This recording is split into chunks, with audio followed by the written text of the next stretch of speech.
Assalamualaikum warahmatullahi wabarakatuh. Sehubungan dengan semakin meningkatnya kasus COVID-19 di Aceh dan telah menimbulkan banyak korban.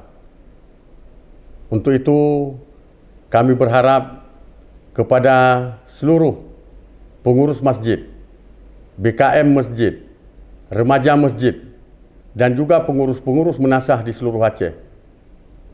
Begitu pula dengan khatib dan tokoh-tokoh masyarakat yang bergerak di bidang keagamaan untuk terus memberikan pemahaman kepada masyarakat tentang protokol kesihatan yang harus selalu kita jaga.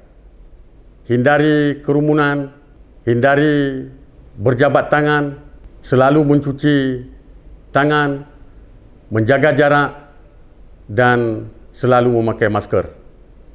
Semoga Allah Subhanahu wa taala melindungi kita semua dan kita selamat dari wabah yang sangat berbahaya ini.